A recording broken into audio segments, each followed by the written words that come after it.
3 tewas akibat serangan pisau dan granat di Taiwan.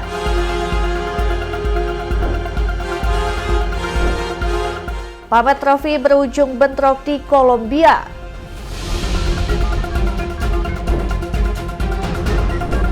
Kim Woo Bin dan Shin Min Ah menikah di Hotel Bintang 5 setelah 10 tahun pacaran.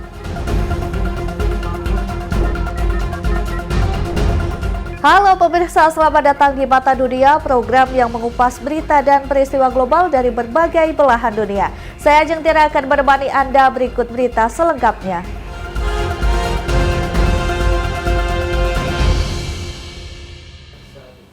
Kita ke informasi yang pertama, pemirsa. Seorang pria bersenjata pisau dan granat asap mengamuk dan menyerang warga secara membabi buta di tempat keramaian di Taipei, ibu kota Taiwan.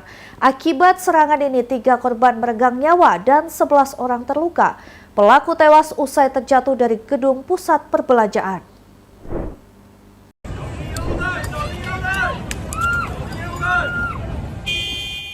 Seorang pria membekali diri dengan senjata tajam dan granat asap mengamuk dan menyerang warga secara membabi buta di keramaian kota Taipei, Taiwan pada Jumat 19 Desember 2025. Peristiwa ini menimbulkan kepanikan di tengah aktivitas masyarakat. Pria berusia 57 tahun bermarga Yu tewas ditusuk pisau pelaku ketika mencoba menghentikan serangan di kereta bawah tanah.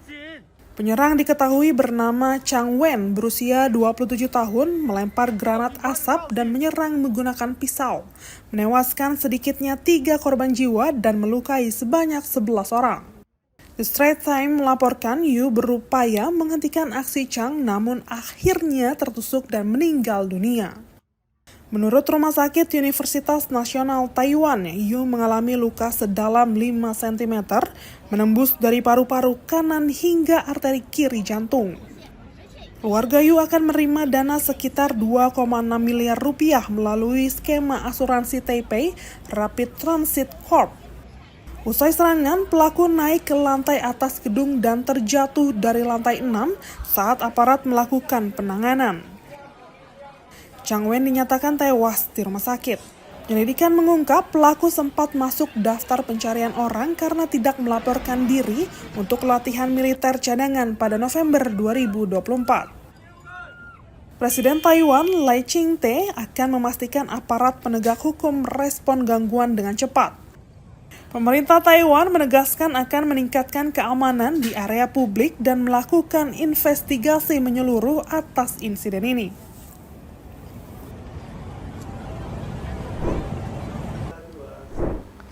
Informasi selanjutnya, seorang relawan gereja dibekuk polisi dan didakwa atas tuduhan membuat ancaman teror usai barang mencurigakan ditemukan di gereja Santo Joseph di Bukit Timah, Singapura.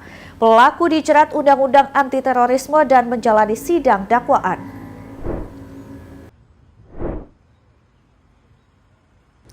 Seorang relawan gereja berumur 26 tahun dibekuk polisi diduga menebar aksi teror pada Minggu 21 Desember 2025. Saat itu polisi Singapura menerima laporan benda mencurigakan di gereja Santo Joseph Bukit Timah, Singapura. Menurut satu hantaran Facebook, pasukan polisi Singapura SPF menerangkan seorang laki-laki yang merupakan relawan gereja melaporkan penemuan barang mencurigakan di saluran air di area gereja.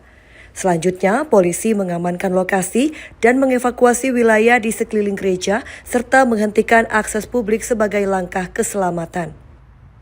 Seluruh jamaat dialihkan, layanan misa dibatalkan selama proses penyelidikan. Ahli unit keahlian Singapore Armed Force, Chemical, Biological, Radiological, and Explosive Defense Group dilibatkan untuk memeriksa benda mencurigakan tersebut. Hasil pemeriksaan, barang berisi 3 rol kardus dan kawat ditempel dengan lakban hitam tanpa elemen bahan peledak dan dinyatakan tidak berbahaya. Barang tersebut dikeluarkan, tidak ada korban dalam peristiwa ini. Relawan gereja ditangkap dan menjalani sidang dakwaan pada Senin 22 Desember atas tuduhan ancaman teroris. Pemirsa, kebakaran besar terjadi di lokasi konstruksi bangunan 52 lantai dekat stasiun kereta api Lingampali Candanagar, Hyderabad, India. Penyebab kebakaran diduga karena tabung gas meledak.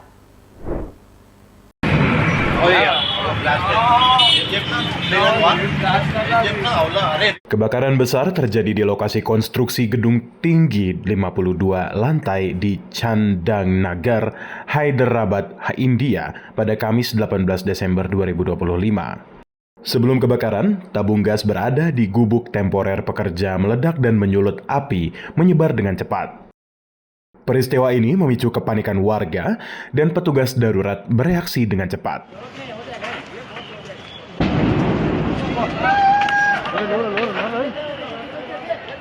Menurut petugas pemadam kebakaran, asal api bermula saat silinder gas meledak dan menyebabkan api cepat menyebar ke sekitaran 15 gudang sementara dibuat dari atap, timah, dan kayu di lokasi pekerja.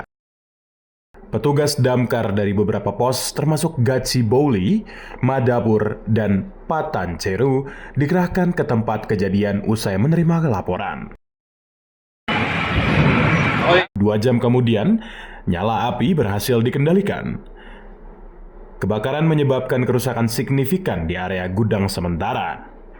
Petugas melaporkan tidak ada pekerja atau orang-orang di sekitar mengalami cedera atau korban jiwa karena saat kejadian para pekerja melakukan kegiatan di luar lokasi.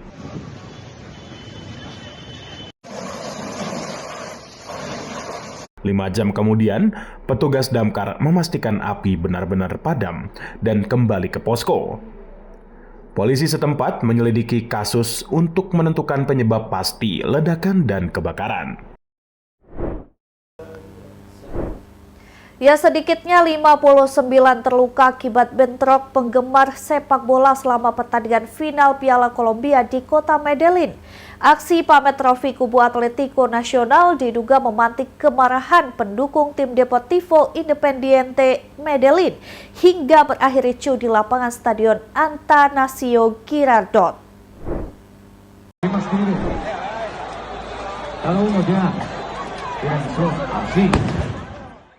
Bentrok terjadi antara penggemar sepak bola selama pertandingan final Piala Colombia di kota Medellin pada Rabu malam 17 Desember 2025. Kerusuhan pecah di akhir pertandingan usai Atletico Nacional mengalahkan Deportivo Independiente Medellin dengan skor tipis 1-0. Pendukung kedua tim menyerbu lapangan di Stadion Atanasio Girardot. Polisi anti huru-hara dikerahkan memulihkan ketertiban. Pihak berwenang setempat menyatakan situasi dapat dikendalikan meski pertandingan bersejarah berakhir dengan catatan yang kelam. Sekretaris Keamanan Medellin Manuel Villa menerangkan 52 penggemar dirawat karena cedera. Polisi mengatakan 7 petugas terluka. Dilaporkan tidak ada penangkapan dalam peristiwa ini. Villa mengatakan pihak berwenang meninjau rekaman CCTV dari kerusuhan tersebut mengidentifikasi para pelaku. Aksi kekerasan ini menodai perayaan di antara 43.000 penonton yang berkumpul di stadion. Upacara penyerahan trofi Copa Colombia kepada Atletico Nacional dan medali kepada para pemain dibatalkan karena adanya kerusuhan. Wali Kota Federico Gutierrez menyebut mereka terlibat dalam kekerasan dinilai sebagai tindak kriminal. Pemirsa, kami akan kembali usai jeda dengan informasi menarik lainnya. Tetap saksikan Mata Dunia.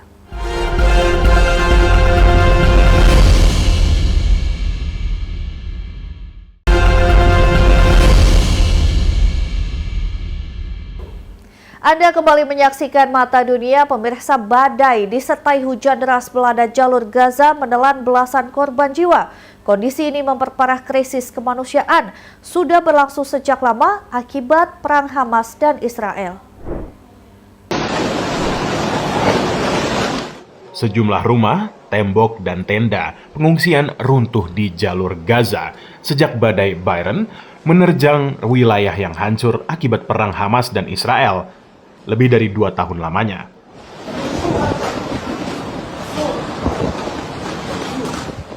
Badai ini menewaskan sedikitnya 16 orang, dilaporkan Al Jazeera pada pertengahan Desember 2025. 3 anak, 1 diantaranya bayi 8 bulan, meregang nyawa karena hipotermia, termasuk di antara korban tewas. Warga Palestina kelelahan hampir tidak memiliki persiapan apapun menghadapi kondisi cuaca ekstrim berupa hujan lebat dan angin kencang. Banyak tempat tinggal sementara yang tidak mampu menahan terpaan badai, menyebabkan air hujan menggenangi area pengungsian dan memaksa warga bertahan dalam kondisi yang berbahaya. Sejumlah keluarga terpaksa tinggal di bawah reruntuhan karena tidak tersedia tenda, rumah sementara, maupun alternatif tempat tinggal yang aman. Situasi ini memperburuk penderitaan warga sipil, terutama anak-anak, lansia, dan orang sakit. Terbatas akses bantuan kemanusiaan, termasuk pakaian hangat, alat pemanas, dan bahan pangan, membuat ancaman korban jiwa terus meningkat di tengah musim dingin dan konflik yang masih berlangsung. Selanjutnya, salju menyelimuti Jabal Al-Laus di wilayah Tabuk, Arab Saudi. Salju menyelimuti dataran tinggi dan angin kencang membawa suhu di bawah 0 derajat hingga mencapai minus 4 derajat Celcius. أسعد الله أوقاتكم بكل خير، يا هلا بالجميع، حياكم الله. أجواء جبل اللوز اليوم الأربعاء 17 ديسمبر 2025، ما شاء الله تبارك الله، الأرض بيضاء تماما. الآن الساعة 41 دقيقة، ما شاء الله تبارك الله. مثل ما تشوفوا هذه جبال اللوز الآن، طبعا التراكم على الأرض. Jabal Al-Laus di wilayah Tabuk, Arab Saudi mengalami hujan salju lebat pada Rabu 17 Desember 2025. Hujan salju disertai kabut menyelimuti dataran tinggi serta angin yang kencang. Akibatnya terjadi penurunan suhu hingga mencapai minus 4 derajat Celcius. Kabut menyelimuti dataran tinggi dan angin kencang membawa suhu di bawah 0 derajat. Dikutip dari Saudi Gazette, salju turun di Jabal Al-Laus atau Pegunungan Al-Laus di Tabuk menciptakan daya tarik musim dingin yang populer, mengubah lanskap menjadi negeri bersalju dengan suhu membekukan. Menarik penduduk setempat dan pengunjung untuk berfoto dan menikmati pengalaman musim dingin yang tak biasa. Ditemukan di negara iklim gurun seperti Arab Saudi. Jabal Al-Laus merupakan salah satu gunung tertinggi di Arab Saudi dengan ketinggian sekitar 2.580 meter di atas permukaan laut.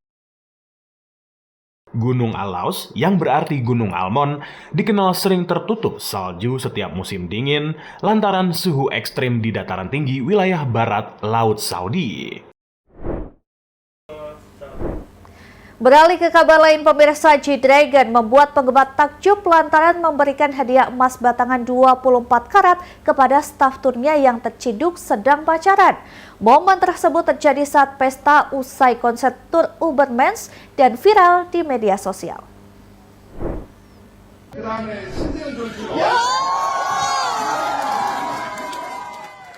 Superstar Korea Selatan G-Dragon lagi-lagi jadi sorotan. Kali ini bukan kasus narkoba atau eksistensinya di panggung hiburan, melainkan aksinya membuat penggemar takjub. Pria berusia 37 tahun memberikan hadiah emas batangan 24 karat kepada staf turnya karena terciduk sedang pacaran. Momen itu terjadi saat pesta usai konser tur Ubermensch dan viral di media sosial.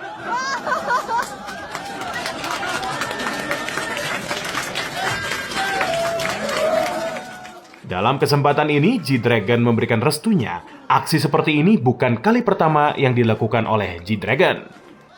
Pada Agustus lalu, G-Dragon di butik jam tangan mewah Swiss memberikan hadiah berupa jam tangan kepada para pengawalnya. Tak diketahui pasti jenis jam yang diberikan, tetapi jam tangan kolaborasi G-Dragon dengan Jacob & Co.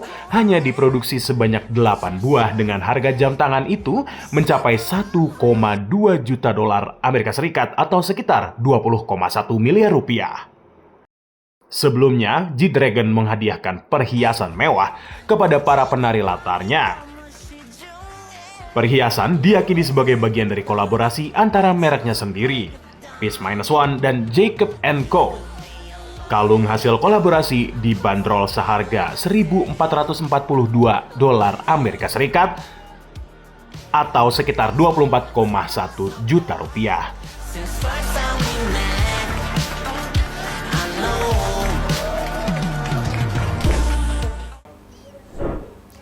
Selanjutnya ada pasangan selebritis Korea Selatan Min Ah dan Kim Woo Bin yang menikah setelah 10 tahun berpacaran. Keduanya menikah di The Sheila Hotel Seoul, hotel bintang 5, salah satu hotel mewah di Seoul. Lantas berapa kocek yang dikeluarkan Min Ah dan Kim Woo Bin untuk menggelar pesta pernikahan? Berikut tayangannya.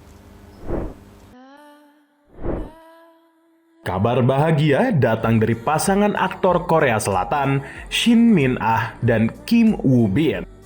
Keduanya membangun pernikahan setelah berpacaran selama 10 tahun. Min Ah dan Kim Woo Bin menikah di The Sheila Hotel Seoul Sabtu 20 Desember 2025. The Sheila Hotel Seoul termasuk hotel berbintang 5, dikenal sebagai salah satu hotel mewah berada di Seoul, Korea Selatan. Lantas, berapa biaya pernikah di The Sheila Seoul? Laporan industri pernikahan di Seoul memberikan gambaran mengenai besaran biaya yang harus disiapkan bagi pasangan yang ingin menikah di The Sheila. The Asia Business Daily menjelaskan biaya sewa ruang pernikahan seperti Dynasty Hall. Aula utama hotel menampung ratusan tamu. Berkisar 22 juta won atau setara 248 juta rupiah, termasuk pajak. Biaya makan menu banquet standar berkisar 160.000 hingga 300.000 won atau 1,8 juta sampai 3,6 juta rupiah per orang, tergantung pilihan menu.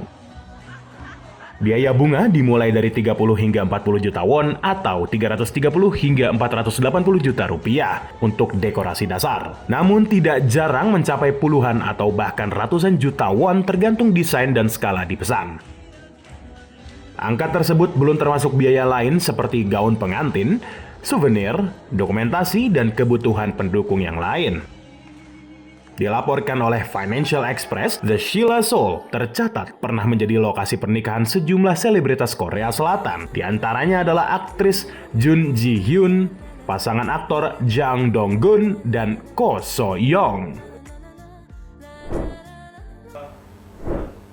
Informasi berita lainnya akan kami sajikan usai jeda berikut ini. Tetaplah bersama kami.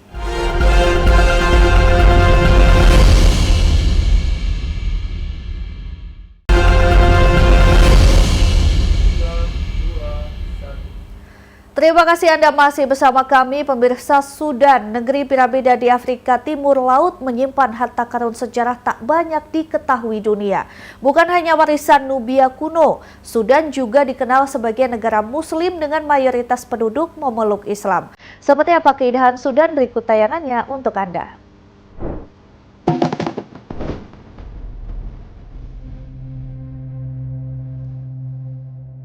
Selamat datang di Sudan. Khartoum merupakan ibu kota Sudan, berdiri di titik pertemuan Sungai Nil Putih dan Nil Biru, menjadikannya pusat kehidupan politik, budaya, dan ekonomi. Di sini terdapat Museum Nasional Sudan yang menyimpan koleksi artefak kuno dari era Nubia hingga Islam. Kota ini menjadi titik temu antara budaya Islam, warisan Afrika, dan pengaruh Arab yang membentuk identitas Sudan masa kini. Jika Khartoum adalah wajah modern Sudan dengan hiruk-pikuk kota, maka hanya beberapa jam perjalanan ke arah timur laut, kita akan disambut oleh jejak agung masa lalu, yaitu Meroe Pyramids.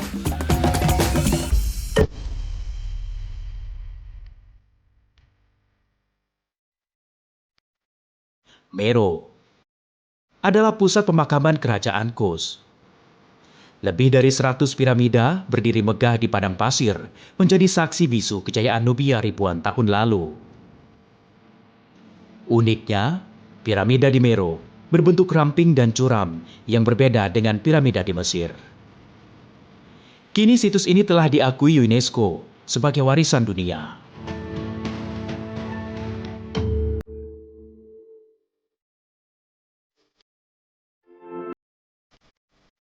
Selanjutnya kita akan berjalan ke arah utara yang akan membawa kita ke sebuah gunung kecil yang dianggap suci. Jebel Barkal merupakan gunung batu kecil setinggi 100 meter ini dianggap suci oleh bangsa Mesir dan Kus. Di sekitarnya terdapat kuil Amun dan Mut serta piramida para penguasa Kus. Tempat ini bukan hanya situs arkeologi, tetapi juga pusat spiritual yang melambangkan kekuasaan para raja. Namun semua peradaban besar ini tak akan lahir tanpa aliran sungai yang menjadi sumber kehidupan ribuan tahun lamanya.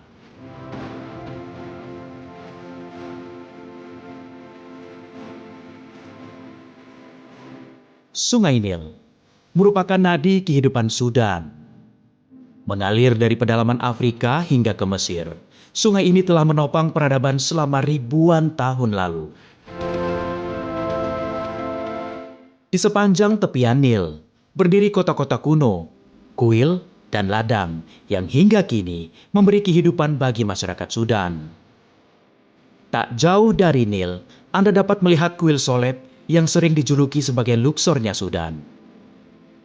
Kuil agung ini dibangun oleh Firaun Amenhotep III pada abad ke-14 sebelum Masehi.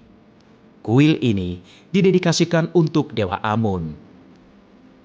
Pilar-pilar raksasa, relief megah, dan sisa-sisa Avenue Sphinx masih bisa disaksikan menjadi bukti interaksi budaya Mesir dan Nubia di masa lampau.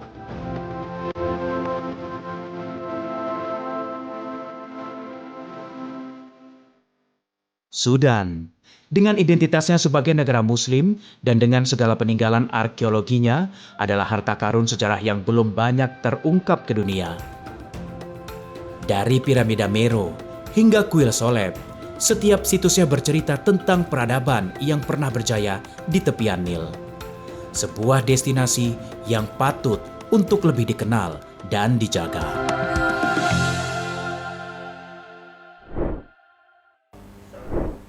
Informasi berikutnya, pemirsa, tingkat kematian akibat tenggelam terus meningkat di Amerika Serikat. Sebuah LSM memberikan pelajaran renang gratis kepada anak-anak muda dari kawasan rentan di kota New York. Kegiatan ini membantu mengurangi angka korban tenggelam sekaligus sarana pengembangan kemampuan yang positif. Ini adalah tahun kedua Kiara Knight ikut program belajar renang gratis di New York. Semasa kecil, ia pernah nyaris tenggelam. I was close to a drowning experience, so my father felt like it was necessary in order for us to be put into swimming lessons. You know, swimming lessons cost money. This is free, so, you know. Kiara, 21 tahun asli dari New York. Dia jadi salah satu peserta kelas intensif 6 minggu LSM bernama Rising Tide Effect yang menawarkan kelas renang ke komunitas kurang terlayani di kota New York. Kematian akibat tenggelam bertambah sekitar 500 orang setiap tahunnya dari 2020 hingga tahun 2022 jika dibandingkan 2019. Menurut Badan Pencegahan dan Pengendalian Penyakit Amerika Serikat, CDC, Kate Cross dirikan Rising Tide Effect untuk kurangi angka ini. And as a New Yorker, it breaks my heart. It makes me sick that people are out there dying in rip currents because they don't know enough not to go in them. Murid Kate juga dapatkan manfaat lain selain renang di kolam publik. Tuesdays and Wednesdays we swim here in the pool, and Thursdays we go to the Beach 67 to learn how to surf and stuff, and learn how to be immune to the ocean water instead of the pool water, because the pool and the ocean are two different things. Organisasi Kesehatan Dunia PBB WHO sebut setiap jam rata-rata 26 orang meninggal karena tenggelam. I do think that one of the reasons for, let's say, a relative lack of engagement with drowning to date is simply because it's not really widespread knowledge that drowning is as big of a problem as it is, and B is as easily preventable. Bagi Kiara Knight, pengalamannya di Rising Tide Effect tak hanya soal meningkatkan kemampuan renangnya, namun juga kemampuan lainnya. Being here, you're open to a lot of opportunities. Here, we're getting our CPR and our first aid certifications. Not a lot of us are able to get that nowadays, without having to pay any money. Program ini menyasar anak-anak muda dari kawasan rentan di kota New York. A lot of the youth, especially the ones that are in our groups, who are coming from really intense gun violent neighborhoods need to have access to this peace. And if they can just experience the joy in the pool the way I do, the way my colleagues do, then maybe they're going to want to pursue a career related to the water. Pemirsa, demikian Mata Dunia kali ini. Terus saksikan Berita Nasional TV. Saya Jemtira beserta kru yang bertugas pamit undur diri. Terima kasih dan sampai jumpa.